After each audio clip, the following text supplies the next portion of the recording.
Alistair, the sixth Duke of Blackwood, considered his marriage in the same way he considered the acquisition of a new tenant farm. It was a matter of assets and liabilities, of long-term yield and minimal upkeep. He required a duchess.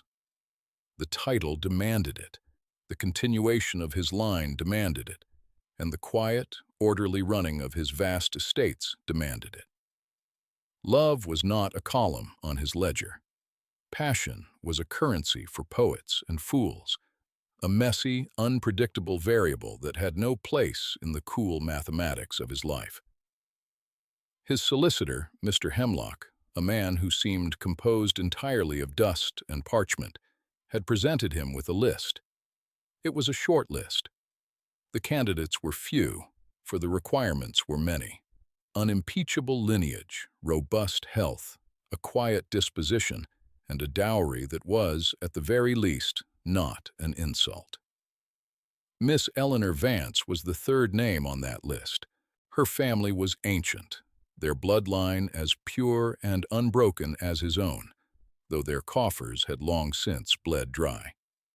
Her dowry consisted of a modest sum and a tract of land, Fenley Meadow, which happened to abut the westernmost edge of his primary estate, Blackwood Manor. The acquisition of that meadow would straighten a jagged property line that had irritated Alistair's grandfather and father before him. It was a small thing, a geographical nettle, but its resolution would be satisfying. She was, by all accounts, unremarkable. Hemlock had used the word sensible. His aunt, Lady Danbury, had used the word plain. Alistair himself, after a single, stilted meeting in a London drawing room where she had said precisely 12 words, had chosen his own descriptor. He had written it in a letter to his friend, Lord Ashworth, a man whose opinion he valued only because it was consistently, reliably shallow. The letter was a piece of casual cruelty, the thoughtless flick of a wrist from a man who had never been given reason to consider the weight of his words. "She will do," he had written, the ink flowing smoothly from his pen. "She is a perfectly bland and manageable choice, precisely what Hemlock ordered. There will be no hysterics, no tedious demands for attention. She has nothing of her own worth protecting, so she will be entirely focused on protecting mine." He had folded the draft, meaning to dispose of it, but a footman had interrupted him with some trivial matter, and the paper had been slipped into a folio of estate maps, forgotten. It was a sentence born of the purest arrogance, a magnificent, breathtaking ignorance.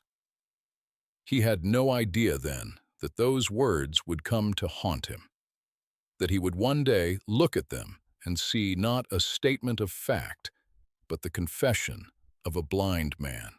Their wedding was an affair of muted elegance, a masterpiece of social engineering that produced the desired effect. The union of two great names with minimal fuss. Eleanor was a study in composure. She moved through the ceremony and the subsequent reception like a pale ship on a calm sea, her expression serene, her posture perfect. She was a duchess. She looked the part, she played the part. Alistair felt a cool wave of satisfaction. His calculations had been correct. She was manageable.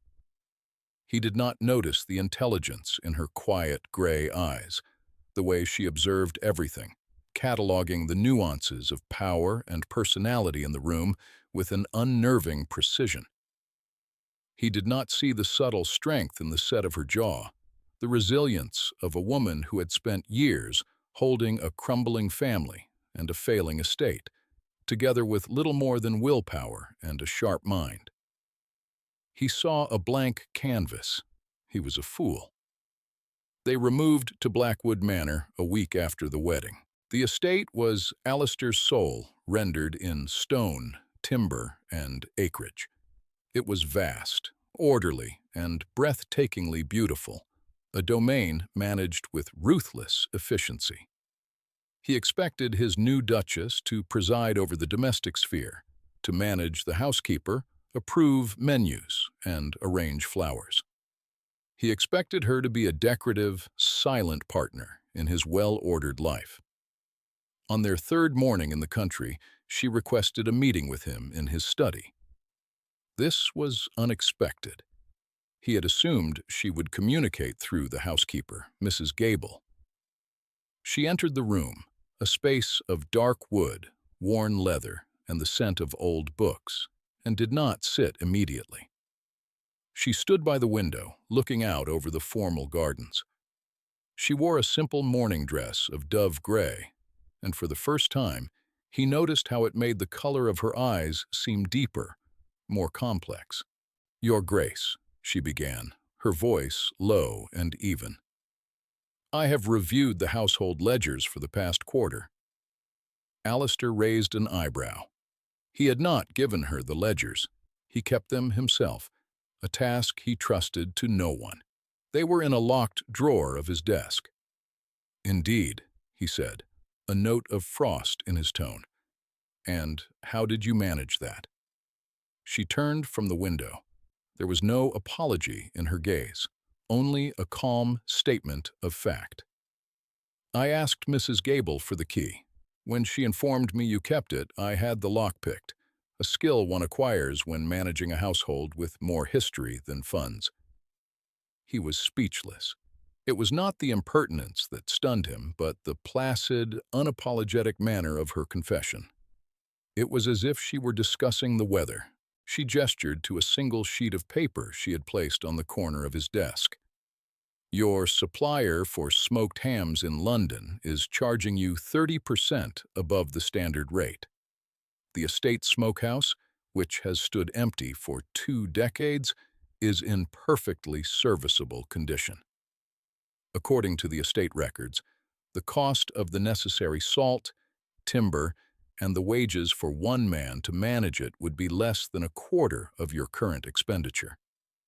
Furthermore, the surplus could be sold to your tenants at a fair price, fostering goodwill and generating a small but not insignificant income." She paused. "The same applies to the apiary, the dairy, and the orchards. You are paying for convenience, Your Grace, when you are sitting on a fortune of self-sufficiency." Alistair stared at the paper. Her handwriting was neat, precise, the numbers clear and undeniable. He had spent years streamlining the rents and crop rotations, the macroeconomics of his domain, but he had considered the running of the house itself to be a settled expense, a detail beneath his notice. He had been leaking money from 1,000 tiny holes, and she had spotted them in less than 72 hours. "You have a mind for accounts," he stated. It was not a compliment, but an observation, delivered with a hint of suspicion. A flicker of something, was it amusement? Crossed her face before it was gone. "I have a mind for survival, Your Grace. They are often the same thing." He felt a strange, unsettling flicker of recalibration. His image of her as a bland, manageable choice wavered. This was not the action of a simple-minded woman. This was the action of a general surveying the field. "Very well," he said, his tone clipped. "You may have the household ledgers. Report to me on a weekly basis." "Of course," she replied, and with a slight inclination of her head, she was gone. He remained at his desk, staring at the sheet of paper. He was not pleased. He was intrigued. And that in itself was an irritation. Intrigue was an untidy emotion. The changes began subtly. Within a month, the household expenses had dropped by a fifth. The quality of the food on their table improved, a direct result of Eleanor's revival of the estate's own resources. She did not consult him. She simply did it. She moved with a quiet efficiency that was both admirable and faintly unnerving. She was present, and she was absent. She was there, and she was not there. She sat opposite him at dinner, a model of decorum, but her thoughts were clearly elsewhere. Sometimes, in the evenings, she would play the pianoforte in the long gallery. The music was complex, often melancholic, and played with a skill that surprised him. He would find himself pausing in the hall, listening, caught by a melody that seemed to speak of a rich inner world he had not bothered to consider. He found her competence useful. He began leaving the estate ledgers on his desk, not just the household accounts. He would return to find small, neat notes in the margins, questioning a yield projection on the northmost field, suggesting a different crop rotation for the fallow land near the river. Her insights were always astute, always backed by a logic as cold and clear as his own. He never acknowledged the notes, and she never mentioned them. It was a silent, anonymous collaboration. He told himself he was merely using a resource that had fallen into his lap. He had married her for a meadow, and it turned out she came with a built-in estate manager. It was a good bargain. He felt a sense of smug satisfaction, the pride of a shrewd investor. He still did not see her. He saw her function. He saw her utility. The woman herself remained a ghost, a quiet presence at the edge of his life, a wife in name, a steward in practice. It was, he thought, the perfect arrangement. The discovery happened on a Tuesday in late spring, nearly 6 months into their marriage. The air was soft with the promise of rain, and the scent of damp earth and blossoming roses drifted through the open library windows. Eleanor had taken to spending her afternoons there, finding a strange comfort in the silent, orderly company of books. She was not reading, but sorting through a collection of Alistair's family papers, a task she had set herself to better understand the history of the estate she now managed. Among a stack of deeds and correspondence was a large leather folio containing old maps of the Blackwood holdings. It was a beautiful object, the leather worn to a soft patina. As she lifted it, a single sheet of folded paper slipped from between 2 heavy vellum maps and drifted to the floor. She bent to retrieve it. It was a draft of a letter, written in her husband's distinctive, sharp hand. The ink was slightly faded. Her eyes scanned the first few lines out of reflex, a habit born of years spent sifting through documents. My dear Ashworth, the matter is settled. I am to be married next month to a Miss Vance. You will not know her. She is a perfectly bland and manageable choice. Precisely what Hemlock ordered. There will be no hysterics, no tedious demands for attention. Eleanor's breath caught in her throat. Her heart, which had been beating with a slow, steady rhythm, gave a painful lurch. She read the next line, and the world seemed to tilt on its axis. She has nothing of her own worth protecting, so she will be entirely focused on protecting mine. Nothing worth protecting. The words did not explode. They did not burn. They landed in the center of her being like a block of ice. It was a cold, clean wound. She sank into the nearest chair, the paper held loosely in her hand. Her mind, usually so quick and analytical, went perfectly still.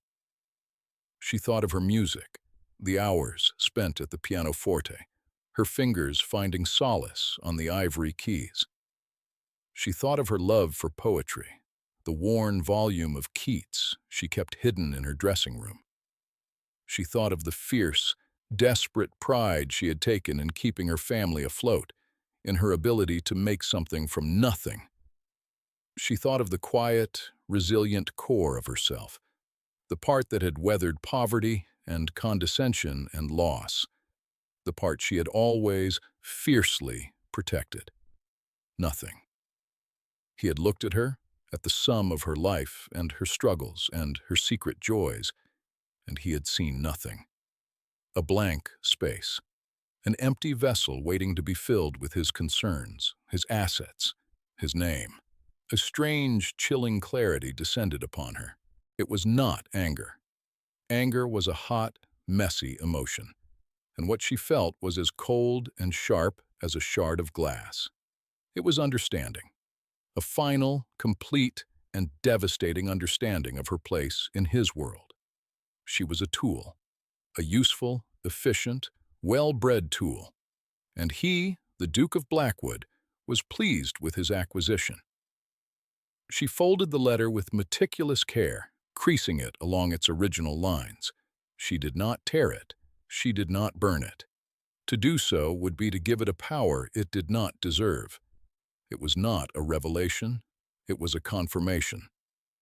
She stood up, walked back to the folio of maps, and slipped the letter precisely where she had found it, deep within the layers of history and land. She closed the folio. She placed it back on the shelf.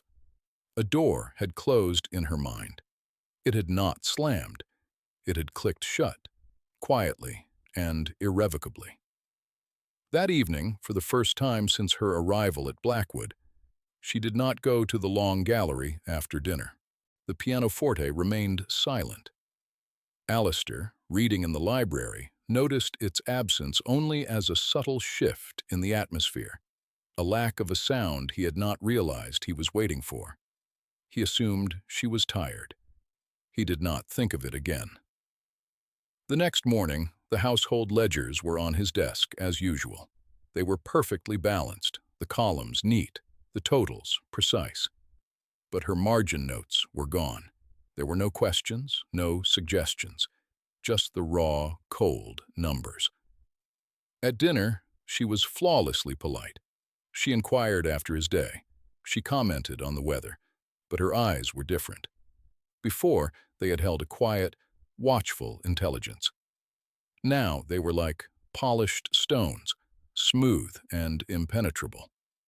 She looked at him, but she did not see him. She had perfected the art of being a duchess, a beautiful, empty piece of porcelain. She had become exactly what he thought he wanted. And he, in his magnificent blindness, did not notice for weeks.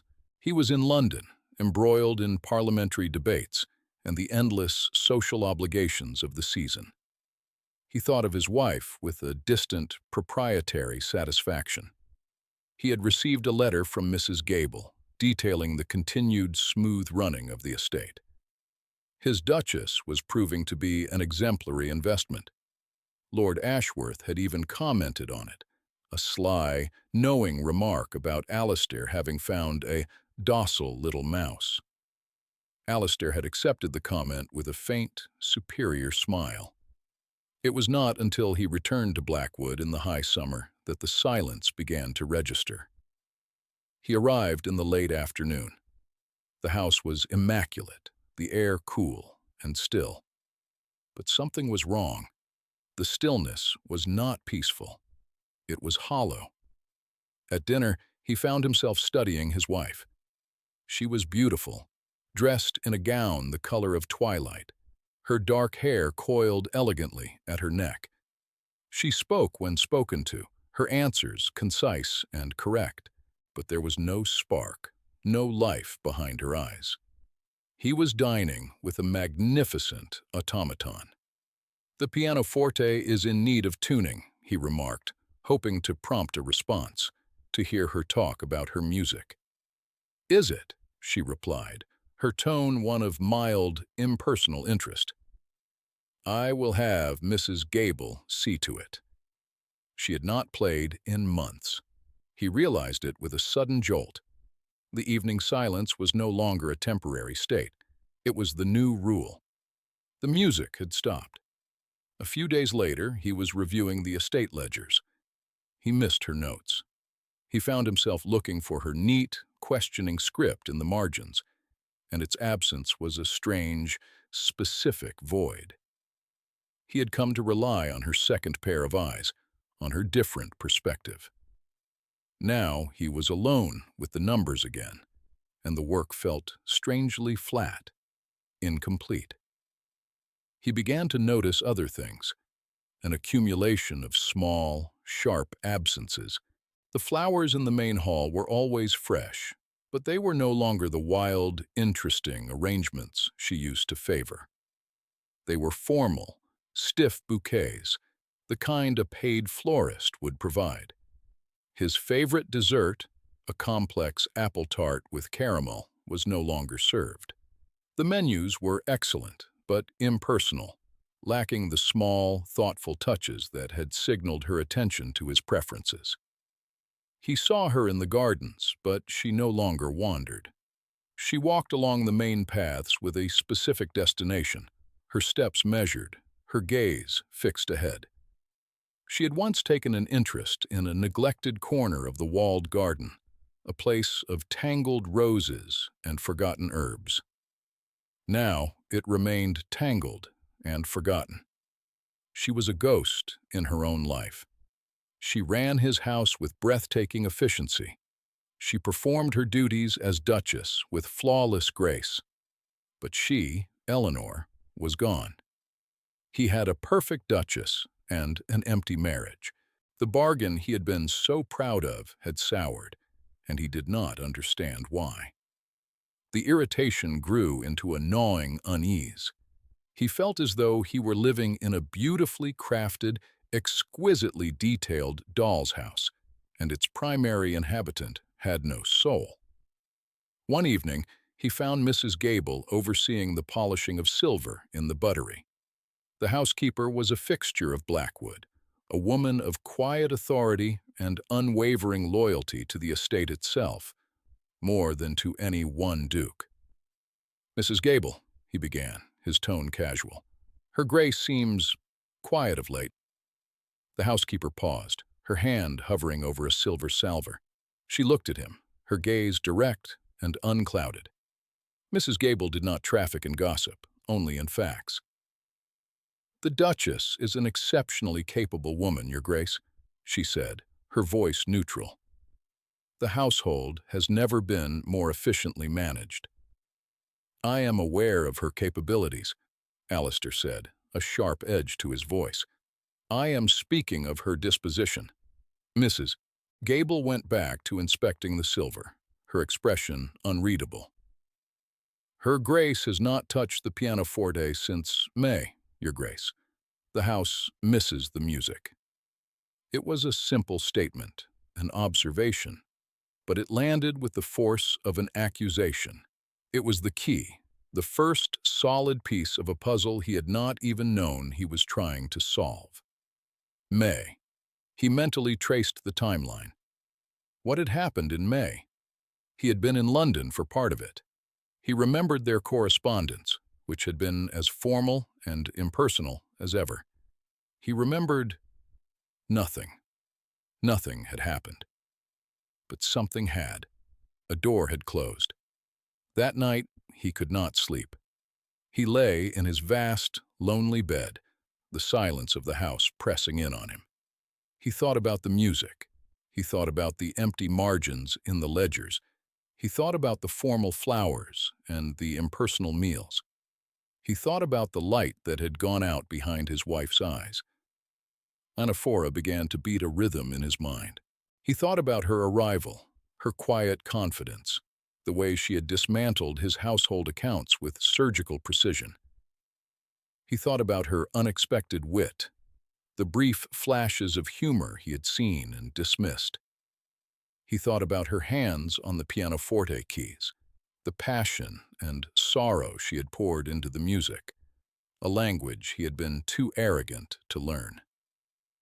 He thought about the woman who had picked a lock to do her job better, and the woman who now wouldn't even choose the flowers for her own drawing room. The two images warred in his mind: the capable, intelligent woman who had first arrived, and the perfect, empty shell who now walked the halls. What had he done to turn one into the other? His mind snagged on a memory, a letter, a foolish, arrogant letter to Ashworth. He had written it just before the wedding. He remembered drafting it in his study, being interrupted. What had he done with the draft?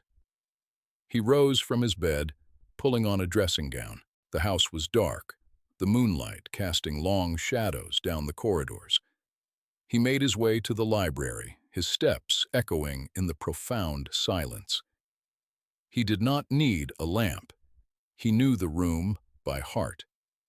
He went to the shelves where the family papers were kept. He found the folio of maps. His heart began to beat a heavy, dreadful rhythm. He pulled it down, the leather cool beneath his fingers. He opened it. And there it was, tucked between a map of the estate from 1780 and another from 1810. A single sheet of paper. His own handwriting. He took it to the window, angling it to catch the thin moonlight. He read the words, his own words, and they were a judgment. She has nothing of her own worth protecting, so she will be entirely focused on protecting mine. The arrogance of it stole his breath, the sheer, colossal blindness. He finally understood. She had found it. She had read it. And she had, in her quiet, devastating way, obeyed it. She had concluded that he saw nothing in her of value, and so she had withdrawn everything of value. Her thoughts, her music, her spirit. She had protected it all, just as he had predicted. She had protected it from him. He had demanded a bland, manageable wife, and she had given him one. She had meticulously, cruelly given him exactly what he had asked for, the perfect duchess, the empty vessel. She had walled off her soul and left him the functional shell. A wave of self-loathing washed over him, so potent it made him physically sick. He leaned his forehead against the cool glass of the window, the letter crushed in his fist. He had taken a vibrant, intelligent, resilient woman and systematically erased her, all with a single, thoughtless sentence. He had not broken her. He had insulted her. And her response was not to shatter, but to retreat to a fortress he could not breach. It was a response of immense, heartbreaking strength. He saw it all now. He saw the woman who had survived loss and poverty, the woman who could manage an estate better than he could, the woman who filled the house with music. He saw the treasure he had possessed, without ever recognizing it. And he had told her it was worthless. He stood there for a long time, the silence of the house no longer hollow, but filled with the deafening sound of his own monumental failure. He knew what he had to do. An apology was insufficient. It was an insult.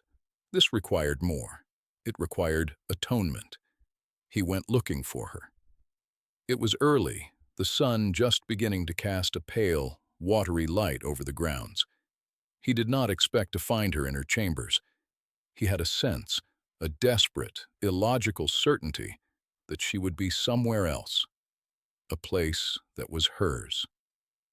He found her in the old conservatory at the far end of the West Wing. It was a place of neglect, a glass house of rusting ironwork and dirt-streaked panes. For years, it had been a dumping ground for broken pots and forgotten gardening tools. But in one corner, a small section had been cleared. A rough wooden bench had been set up, and on it were neat rows of terracotta pots containing small, hopeful, green shoots. A watering can stood nearby. She was standing with her back to him, her fingers gently tending to a struggling rose cutting. She wore a simple shawl over her nightdress, her hair unbound and falling down her back. Here, in this forgotten, broken place she was trying to revive, she seemed more real than he had seen her in months. He stepped inside, the sound of his boots on the stone floor making her flinch. She turned, her face instantly composing itself into the cool, polite mask of the Duchess. The light behind her eyes vanished. "Your Grace," she said, her voice even. "You are awake early." He did not answer immediately. He just looked at her, trying to commit the real Eleanor to memory before she disappeared again. He held out his hand. In it was the crumpled draft of his letter. Her eyes flicked down to the paper, and for a single, unguarded moment, he saw a flash of pain. It was there, and then it was gone. But he had seen it. It was the first honest emotion she had shown him in months. "I found this," he said, his voice rough. "I know you have seen it." She said nothing. Her silence was a wall of ice. He took a step closer. "There is no excuse for it. There is no apology that could suffice. It is the single most foolish, arrogant, and blind thing I have ever written." He paused, forcing himself to meet her empty gaze. "I was wrong." Those 3 words hung in the air between them, heavy and inadequate. He had never admitted to being wrong about anything of consequence in his entire life. "I was wrong," he repeated, the words tasting like ash. "Completely, categorically, utterly wrong. You came to this house full of life and intelligence and strength. You offered it to me, in your music, in your work. In 1,000 small ways I was too stupid and too arrogant to see. And I threw it away." He looked around the conservatory, at the small patch of life she was nurturing in the midst of decay. "You have a world inside you. A rich, vibrant, extraordinary world. And I stood outside it and called it nothing." He saw a flicker in her composure, a slight tremor in her hands. "Everything you are is worth protecting," he said, his voice cracking with a sincerity that terrified him. "Your mind, your music, your spirit, especially your spirit. And I have done nothing but attack it." She finally spoke, her voice a low whisper. "You did not attack it, Your Grace. You dismissed it. It is a far more profound insult." The truth of her words struck him like a physical blow. He had not even deemed her worthy of a fight. He had simply erased her. "Yes," he said, his throat tight. "Yes, I did." He closed the distance between them, stopping just before her. He wanted to reach out, to touch her, but he knew he had forfeited that right. "I cannot ask for your forgiveness. I have not earned it. I cannot undo what I have done. But I can spend the rest of my life trying to atone for it, if you will let me." He unfurled his fist and let the letter drop to the stone floor, a testament to his folly, lying amongst the dirt and broken pots. Eleanor looked from his face to the crumpled paper and then back again. The mask was still in place, but there were cracks in it now. He could see the turmoil behind her eyes, the warring impulses of pride, hurt, and a deep, profound weariness. She did not answer him. She simply turned back to her rose-cutting, her shoulders rigid. It was not a yes, but it was not a no. It was a silence that held not emptiness, but the weight of a decision yet to be made. He understood. Words were meaningless now. He had built a prison for her with his words. He would have to dismantle it with his actions. He left her there, in her fragile kingdom of green shoots and broken glass. The next day, he took his first step. He rode to London. He went directly to White's, the club where he knew he would find Lord Ashworth holding court. He found him at his usual table, regaling a group of sycophants with some vapid story. Alistair walked directly to the table. The conversation faltered as all eyes turned to him. "Ashworth," Alistair said, his voice quiet but carrying in the sudden hush. Ashworth beamed, pleased by the attention. "Blackwood, back from the wilds so soon? How is what was it? Your perfectly manageable Duchess?" He winked at his companions. Alistair felt a cold, clean rage settle over him. He looked Ashworth directly in the eye. I find I no longer have any tolerance for the company of fools. Our acquaintance is at an end." He did not raise his voice. He did not issue a challenge. He delivered the sentence with the dispassionate finality of a judge passing sentence. The public humiliation was absolute. He turned and walked out of the club, leaving a stunned silence in his wake.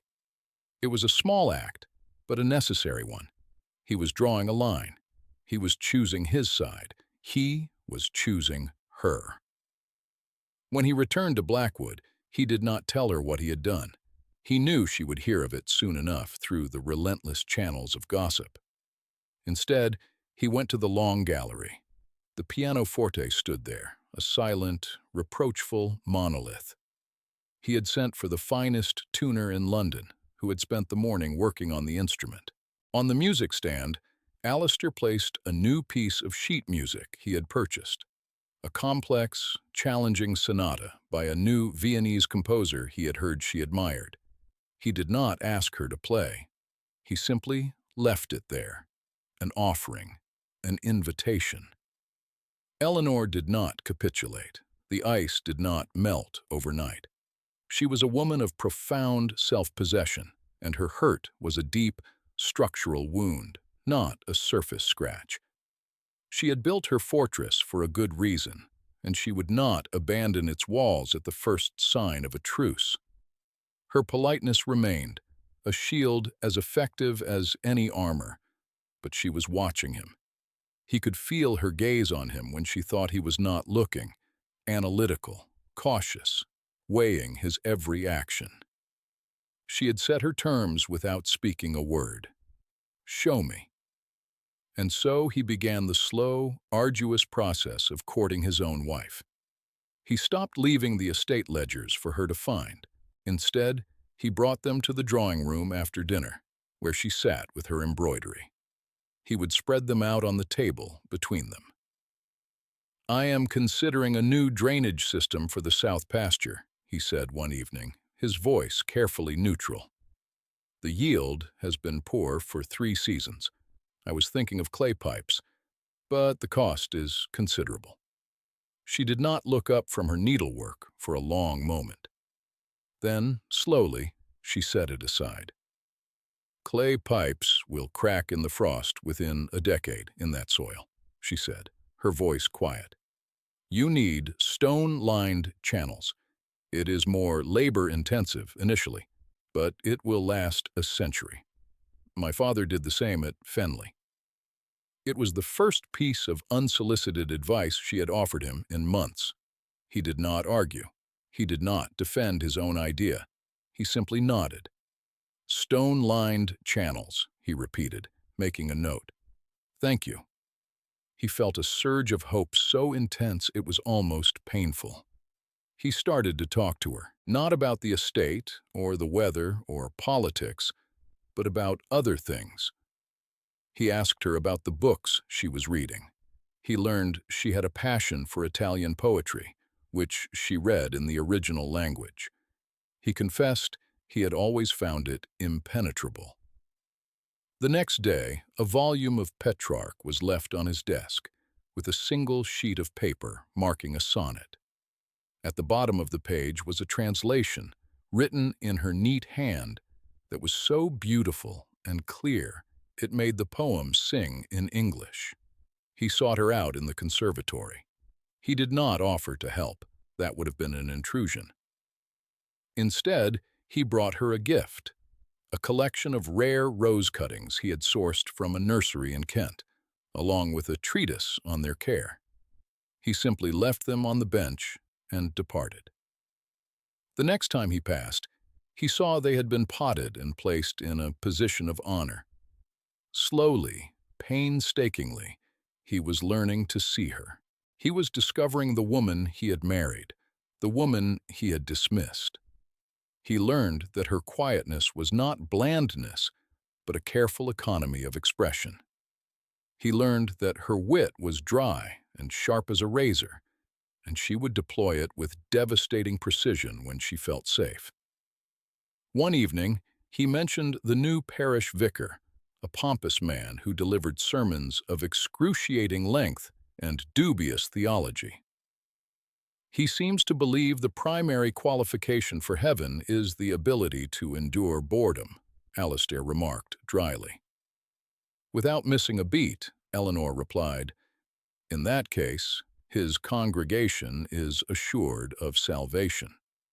He stared at her, and then he laughed. It was a real, unforced laugh, and the sound of it surprised them both. A genuine smile touched her lips, and for a moment, the ice around her heart seemed to thin. He began to understand that protecting her did not mean shielding her from the world. It meant creating a world where she felt safe enough to be herself. It was not about building walls around her, but about convincing her to lower her own. The pianoforte remained silent. It became a symbol of the ground he had yet to gain. He never mentioned it. He simply waited. The news of his public break with Lord Ashworth eventually reached her, as he knew it would, through a letter from her cousin. She said nothing of it to him. But that evening at dinner, when he asked her opinion on a matter concerning one of the tenants, she met his gaze directly, and the polished stone of her eyes seemed to have softened, just a little. The external world, however, did not stand still. Lord Ashworth, humiliated and vindictive, sought a way to strike back. He could not challenge Alistair directly. The Duke's position was unassailable, so he chose a softer target. He began to circulate a rumor, a vile and subtle poison, that the Duchess of Blackwood's family had falsified the deeds to Fenley Meadow, that her dowry was fraudulent. It was a lie, but a damaging one, designed to attack her honor and, by extension, Alistair's judgment. Alistair heard the whispers within a day. His rage was a cold, terrifying thing. His first instinct was to call Ashworth out, to settle it with pistols at dawn. It was the old way, the arrogant, masculine way. But as he stood in his study, the fury coursing through him, he stopped. He thought of Eleanor. What would she do? She would not use brute force. She would use her mind. She would be strategic. He went to her. He found her in the library, and he laid out the situation without preamble, telling her of Ashworth's rumor. He watched her face, expecting to see fear or distress. Instead, her expression became one of intense, focused concentration. The general was surveying the field again. "His claim is that the deed is fraudulent?" she asked, her voice calm. "Yes. That your father forged the signature of the original grantor to secure the land after a gambling loss. The original grantor was my great-great-uncle, Lord Sherborne. The deed was drawn up in 1795, she said immediately. My father would have been 12 years old, a prodigious forger for a schoolboy." Alistair stared at her. Of course, the timeline made the accusation absurd. He had been so consumed with rage, he had not even stopped to consider the basic facts. "Furthermore," she continued, a glint of steel in her eye, "the original deed, along with all of Lord Sherborne's papers, were lodged with his solicitor's firm, Hemlock and Sons, upon his death. The same Mr. Hemlock who arranged our marriage." She gave him a small, sharp smile. "Ashworth is as foolish as he is malicious. He has built his house of lies on a foundation of solid rock. They did not need a duel. They did not need a public confrontation. They needed a solicitor. Together, they drafted a letter to Mr. Hemlock. Or rather, Eleanor dictated, and Alistair wrote, his pen flying to keep up with her crisp, precise instructions. They requested a public clarification, to be delivered not by them, but by the unimpeachable authority of the law firm that had handled the affairs of both their families for a century.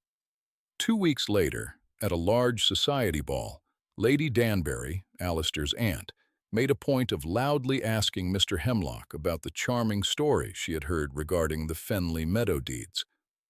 The old solicitor, with the air of a man swatting a fly, produced a certified copy of the original document and explained in excruciatingly dry and legal detail the flawless and unbroken chain of ownership. He concluded by remarking that any suggestion of fraud was not only slanderous, but demonstrated an ignorance of history that was, in his professional opinion, frankly, pathetic.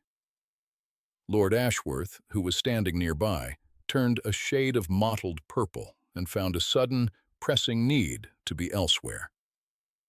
The rumor died that night, not with a bang, but with the rustle of dry parchment.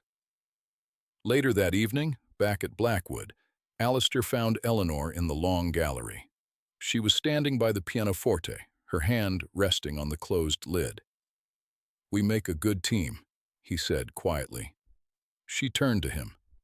The polite mask was gone. In its place was a look of thoughtful appraisal.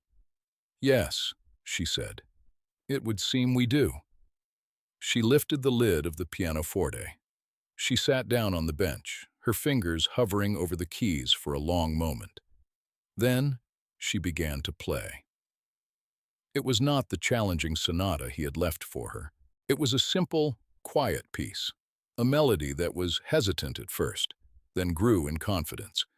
It was not a song of sorrow or of passion, but of a tentative, cautious hope. Alistair did not speak. He stood by the window and listened, and the music filled the silence that had haunted the house for so long. It filled the empty spaces in his own soul. He was not just protecting her. He was being saved by her. 5 years later. The conservatory was no longer a place of neglect. It was a riot of life, a lush, humid jungle of glass and green. The ironwork had been repaired and repainted, the glass panes polished until they shone. Exotic orchids hung from the ceiling, and the scent of jasmine and roses filled the air. It was Eleanor's kingdom, a testament to her patient, nurturing power. Blackwood Manor itself had changed. It was still orderly, still magnificent, but the hollow silence was gone forever. It was filled with the sound of life, the sound of a child's laughter echoing in the halls, the sound of music from the long gallery nearly every evening. Alistair, Duke of Blackwood, was a different man. The cold, mathematical certainty had been replaced by a deep, quiet watchfulness. He had learned the art of listening, the science of noticing. His greatest pleasure was no longer the study of a ledger, but the study of his wife's face, the subtle shifts of expression that told him more than any column of numbers ever could. He found her in the long gallery, where their son, a sturdy 4-year-old with his mother's intelligent eyes, was sitting beside her on the pianoforte bench. She was guiding his small, clumsy fingers over the keys, showing him a simple scale. "Like this, Jamie," she said, her voice soft. "Each note has its own place, its own voice." Alistair leaned against the doorframe, content to watch. He was no longer just the master of the estate. He was a husband and a father. He was a partner. He had spent 5 years atoning for a single, cruel sentence. He had spent that time protecting the very things he had claimed she did not possess. He protected her time to read, ensuring she was never disturbed in the library. He protected her music, seeking out new compositions for her. He protected her mind, bringing her every problem, every decision, valuing her insight above all others. He protected her spirit, learning what made her laugh, what made her angry, what made her hopeful. He had thought marriage was an acquisition. He had learned it was a discovery, an endless, fascinating, and humbling discovery. Eleanor looked up and saw him there. She smiled, a genuine, unguarded smile that still, after all this time, had the power to take his breath away. It was a smile that held no memory of the cold, polite mask she had once worn. It was the smile of a woman who was seen and valued and loved. A woman who was safe in her own home, in her own life. He had written that she had nothing worth protecting. He now knew she was everything worth protecting.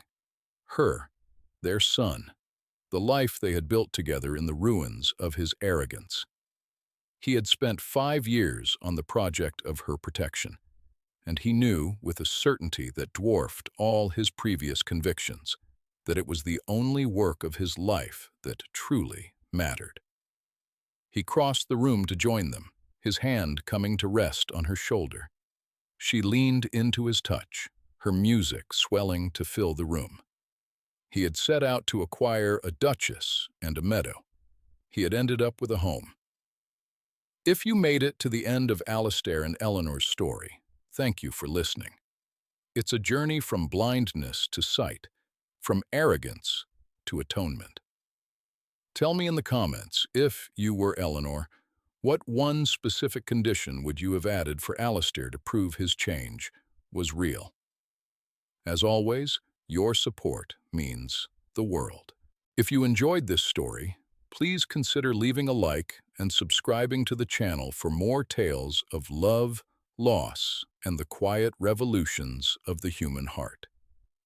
And now, a glimpse of what's to come. A quiet governess with a secret past, a widowed earl haunted by his first wife's memory, and a locked nursery that holds the key to everything. They arrive here, in this small corner of the world, whenever they are ready,